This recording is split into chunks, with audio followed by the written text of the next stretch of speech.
নমস্কার শ্রোতা বন্ধুরা, আপনাদের সবাইকে জানাই শারদীয়া শুভেচ্ছা।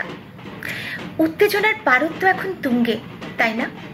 কেনাকাটা, সাজগোজ, বেড়াতে যাওয়ার প্ল্যান, বন্ধুদের সঙ্গে আড্ডা, প্যান্ডেল হপিং, কত কি হবেই তো।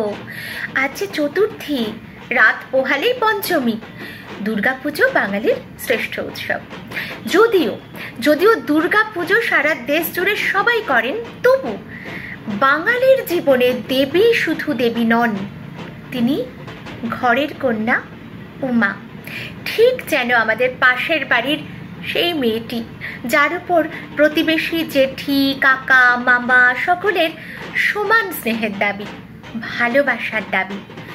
দীর্ঘদিন বাদে দিন চারেকের জন্য তিনি মর্তে আসেন মায়ের কোলে, বাপের বাড়িতে।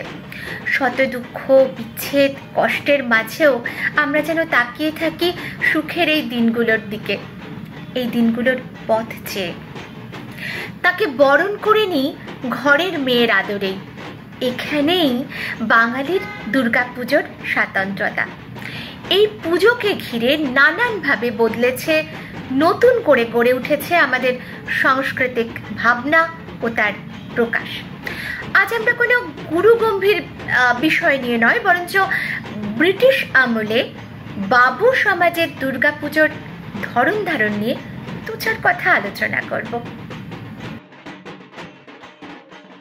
ক্লাইভের সাথে হাত মিলিয়ে পলাশির যুদ্ধের পর সিরাজের ধন ভাণ্ডার লুট করে কলকাতার যে কয়জন মানুষের আঙুল ফুলে রাতারাতি কলাগাছ হয়েছিল, তাদের মধ্যে অন্যতম ছিলেন শোভাবাজারের নবকৃষ্ণদেব। পলাশির যুদ্ধ জয়ের পুরস্কার হিসেবে নবকৃষ্ণদেব পান প্রচুর ধন সম্পত্তি, সুতানটি পরগনার জায়গির ও জমি, এমনকি মহারাজা উপাধিও। তার কিছুদিনের মধ্যেই উত্তর কলকাতার শোভাবাজারের বসাকদের বসত বাড়ি কিনে নিয়ে সেখানে প্রাসাদের মতো থাকার জায়গা, বিশাল ঠাকুর দালান তৈরি করে দুর্গাপুজো আরম্ভ করেন নবকৃষ্ণদেব। আসলে 1756 সালে সিরাজের আক্রমণে ইংরেজদের গড়ে তোলা দুর্গ, কাশিম বাজারের রেশম কুটির, সমস্ত চার্চ ও গোটা কলকাতা তছনছ হয়ে গিয়েছিল। ফলে পলাশির যুদ্ধ জয় সেলিব্রেট করার মতো কোনো রকম জায়গা সেদিনের ধ্বংসস্তূপে পরিণত কলকাতায় ছিল না। মূলত সেই কারণকে সামনে রেখেই ক্লাইভ ও তার সাঙ্গপাঙ্গদের আপ্যায়ন করার জন্যই নবকৃষ্ণ আয়োজন করলেন দুর্গাপূজার। ইংরেজদের খেতাবধারী মহারাজা নবকৃষ্ণ তার এক বন্ধুকে লিখেছিলেন, এবার পূজার সময় লর্ড ক্লাইভ আমার বাটিতে অনুগ্রহপূর্বক প্রতিমা দর্শন করিতে আসিবেন, তাহার সহিত কোম্পানির বহু গণ্যমান্য ব্যক্তি উপস্থিত থাকিবেন। এই প্রথম নেমন্তন্ন করে, কার্ড বিলি করে মানুষজনকে দুর্গাপুজোয় ডাকা শুরু হলো সাহেবদের বাড়িতে আনা, বাই নাচের আসর বসানো, ছাপানো নিমন্ত্রণপত্র বিলি করা এবং বিলিতি খানাপিনার এলাহি আয়োজন। এইভাবে ধীরে ধীরে একটি পুজোকে কেন্দ্র করে বহু মানুষের একত্রিত হয়ে ওঠার পালা শুরু হয়েছিল। ধীরে ধীরে আরো অনেক বাবুর বাড়িতেই দুর্গাপুজো শুরু হলো এইভাবেই, যার মূলে ছিল বাবুয়ানি দেখাবার চমক। কিন্তু কালক্রমে সেই চমক সরে গিয়ে মানুষকে এক সূত্রে গেঁথে ফেলে দুর্গাপুজো হয়ে উঠল সার্বজনীন। প্রথম যুগে এইসব পুজো ছিল পারিবারিক, অনেক পরে সমিতির পুজো, বারোয়ারি পুজো, ক্লাবের পুজো এই সমস্ত এসেছে। আপনারা যদিও জানেন যে, তবু এই প্রসঙ্গে বলে রাখি যে বারোয়ারি পুজো নামটা কিভাবে এলো। তখন তো এই পুজো পারিবারিক ছিল, তার পিছনে লোকবল, অর্থবল দুটোই প্রচুর লাগতো, তাই সচ্ছল পরিবারের মধ্যেই পুজো আটকে ছিল। একদিন 12 জন বন্ধু বা ইয়ার মিলে ঠিক করলো সকলে চাঁদা দিয়ে নিজেরা আলাদা করে একটি পুজো করবেন ঝাড়া হাত পায়ে। যেই ভাবা সেই কাজ, অভিনব নতুন চমকের পুজো শুরু হলো। লোকে বলল, এ হচ্ছে 12 ইয়ারির পুজো। এই 12 ইয়ারি শব্দটাই লোকের মুখে মুখে অপভ্রংশে উচ্চারিত হয়ে দাঁড়ালো বারোয়ারি পুজো। এই নামে পরিচিত হয়ে সেই পুজো আজও চলে আসছে। চলুন আমরা গল্প শুনি কেমন ছিল কলকাতার বাবু সমাজের দুর্গাপুজো। খুব আকর্ষণীয়, খুব ইন্টারেস্টিং তথ্য কিন্তু।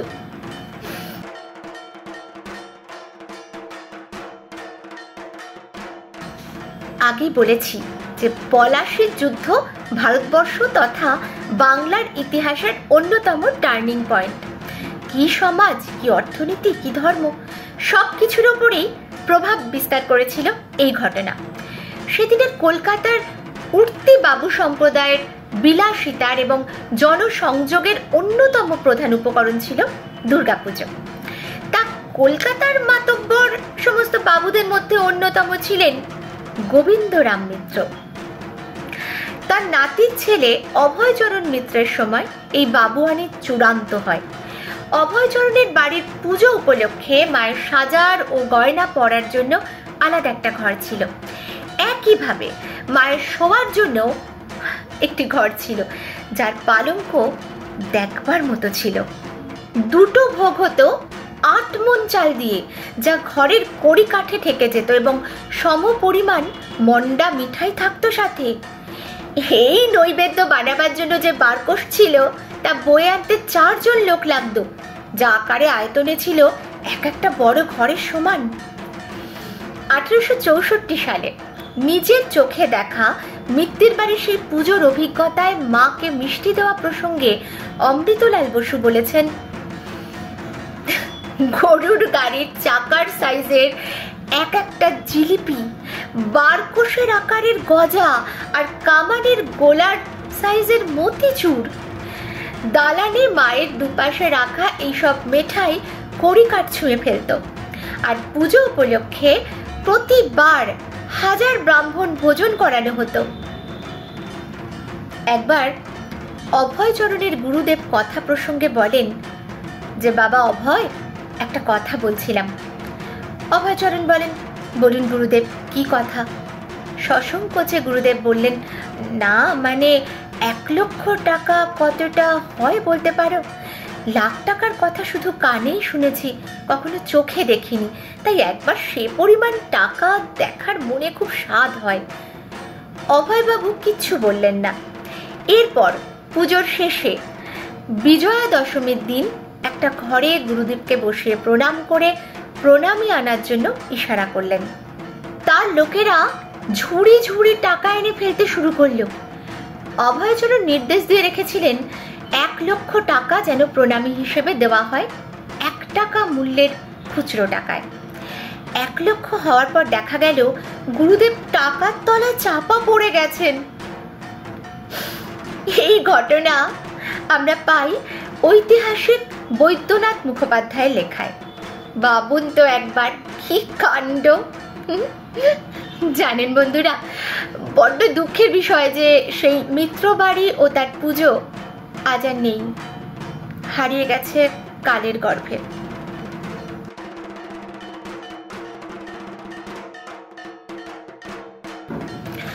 ভাবছেন তো মিত্রবাড়ি কি বড় লোক, কি দিলদার, তাই তো?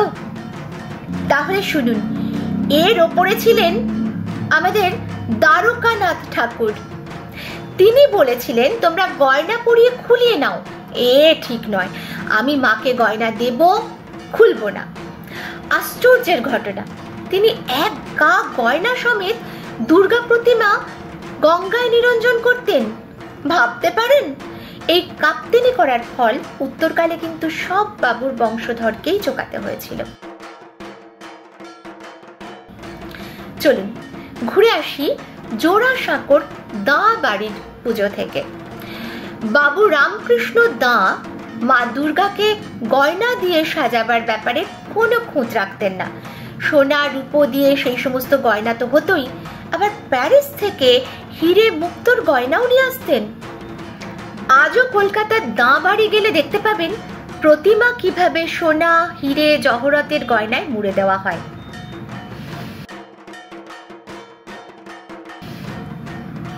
যারা ঢাকঢোল পিটিয়ে অফিসিয়ালি দুর্গাপুজো শুরু করলেন, সেই শোভাবাজারের রাজা নবকৃষ্ণদেবের বাড়ির পুজো উপলক্ষে নাচের একটু বাড়াবাড়ি ব্যবস্থা ছিল বইকি।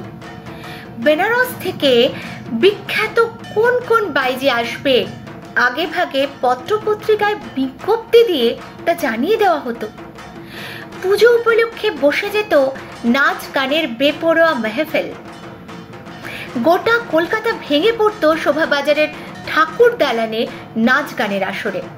সবার প্রথমে ব্রিটিশ রাজপুরুষরা থাকতেন, পরে বাড়ির লোকজন, আত্মীয় স্বজন, আরো পরে রবাহুত অনাহুতের দলবল। শোভাবাজারের পুজো পার হয়ে এসেছে 200 বছরেরও বেশি। মেদিনীপুর থেকে 20 জন রান্নার ঠাকুর বংশানুক্রমে রাজবাড়িতে এসে মিঠাই ভোগ এবং অন্যান্য পদ তৈরি করেন আজও। রাজবাড়িতে রয়েছে পৃথক ভিয়েন ঘর, যেখানে মোট 33 ধরনের মিঠাই ভোগ তৈরি হয়। তাদের মধ্যে উল্লেখযোগ্য হল লবঙ্গলতিকা, পূর্ণ চন্দ্রপুলি, সোহাগিনী, বিনোদিনী, এই সমস্ত নামের মিষ্টি। রসরাজ অমৃতলাল বসু তাঁর স্মৃতিচারণায় লিখেছেন, সে সময় কলকাতায় একটা কথা প্রচলিত ছিল যে মা এসে গয়না পরেন জোড়াসাঁকোর শিবকৃষ্ণ দাঁর বাড়ি, ভোজন করেন কুমোরটুলির অভয়চরণ মিত্রের বাড়ি, আর রাত জেগে নাচ দেখেন শোভাবাজারের অর্থাৎ শোভাবাজারের রাজবাড়িতে। কালীপ্রসন্ন সিংহ তার হুতম প্যাঁচার নকশায় সেকালে বাবুদের দুর্গোৎসব নিয়ে এই বাড়াবাড়ির জন্য যথেষ্ট ব্যঙ্গ করলেও তার নিজের বাড়িতে কিন্তু দারুণ ধুমধাম করে পুজো করতেন। এছাড়া কৃষ্ণচন্দ্র মিত্র, রামহরি ঠাকুর, বারাণসী ঘোষ, দর্পনারায়ণ ঠাকুর, সুখময় রায়, মতিলাল শীল, রামদুলাল সরকার, নারায়ণ মিত্র প্রমুখের বাড়িতে ফি বছরই জাঁকিয়ে দুর্গাপুজো হতো। এসব ধনীদের মধ্যে দুর্গাপুজোকে কেন্দ্র করে আসলে কে কত বড় লোক, কে কত টাকা খরচ করছেন, সেই সমস্ত দেখাবার একটা প্রতিযোগিতায় মুখ্য ছিল আসলে। এজন্য সাহেবদের ঘটা করে আমন্ত্রণ জানিয়ে নাচ গান সহ খানাপিনার ব্যবস্থা করা হতো, আর তার বিবরণ সেকালের পত্রপত্রিকায় গুরুত্ব দিয়ে ছাপা হতো। এ ব্যাপারটা চলতে চলতে এত বাড়াবাড়ির পর্যায়ে চলে যায় যে একসময় সরকারের টনক নড়ে। নেটিভদের সঙ্গে শাসনকর্তা ইংরেজদের দুর্গাপুজো উপলক্ষে এই মাখামাখি বন্ধ করার জন্য 1840 সালে 10 নম্বরী আইন করে বাঙালির এই উৎসবে সাহেব রাজপুরুষদের যোগদান নিষিদ্ধ করা হয়েছিল। নতুন আইনের বক্তব্য ছিল এই যে নেটিভরা প্রজা, আমরা রাজা, তাদের ধর্ম তাদের, আমাদের ধর্ম আমাদের। শোভাবাজারের রাজবাড়িতেও তাই বাই নাচের শেষ আসর বসেছিল ওই 1840-এই। আর এই ফুর্তির খরচ জোগাতে গিয়ে অনেক বাবুই সর্বশান্ত হয়ে যান। 1840 সাল থেকেই মাথা চাড়া দেয় বারোয়ারি পুজো, যার শুরু হয়েছিল গুপ্তিপাড়া থেকে।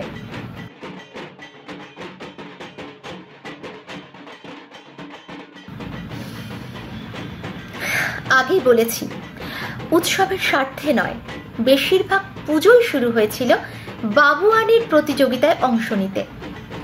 ফলে ফুর্তি প্রধান হয়ে দাঁড়ায় এই সমস্ত পুজোগুলোতে। যার যত পয়সা সে তত রকমের শ্লীল অশ্লীল আমোদ প্রমোদের ব্যবস্থা করতে থাকে পুজোকে ঘিরে। রবীন্দ্রনাথের ভাইপো ক্ষিতীন্দ্রনাথ ঠাকুর কলকাতায় সেকালে দুর্গা বিসর্জনের বর্ণনা দিতে গিয়ে বলেছেন, চিতপুর রোডের এই অংশের 2 পার্শ্ব সেকালে বড় অধিক পরিমাণে বার বনিতা দিগের অধিকৃত থাকিত। সেকালে একাল অপেক্ষা মদ্যপানের বেশ কিছু প্রাবল্য ছিল। যাহাদের গৃহের প্রতিমা বিসর্জন হইত, সেই সকল বাবু ও তাহাদের সাঙ্গপাঙ্গ নকল বাবুরাও প্রতিমার সঙ্গে সঙ্গে নানা প্রকার অঙ্গভঙ্গি করিতে করিতে কানে খড়কে দিয়া পান চিবাইতে চিবাইতে চলিতেন। যাহাদের পয়সা ছিল তাহারাই প্রতিমার সম্মুখে বাঁশের ময়ূরপঙ্খীতে খ্যামটার নাচ নাচাইতে কুণ্ঠিত হইতেন না। কি পরিমাণে আদেক্লামি হতো সে বিষয়ে বলতে গিয়ে তিনি আরও লিখেছেন যে তাহারা ও তাহাদের সাঙ্গপাঙ্গ সকলেই নুনাধিক মদ্যপান করিয়া বাহির হইতেন। কেহ কেহ নেশার ঝোঁকে ঢলিয়া পড়িতেন। বাবুরা তো এইরূপে ঊর্ধ্ব নেত্রে নানাবিধ অশ্লীল অঙ্গভঙ্গি করিতে করিতে চলিতেন। কি আর করা যাবে, যার যেমন পুঁজি ভাবনা সে তো এইভাবেই আমোদ প্রমোদ আহ্লাদ করবে।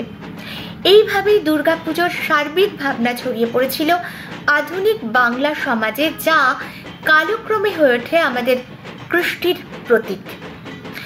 শুরুতেই বলেছি যে বাঙালির দুর্গাপুজো আক্ষরিকভাবেই সবার থেকে আলাদা।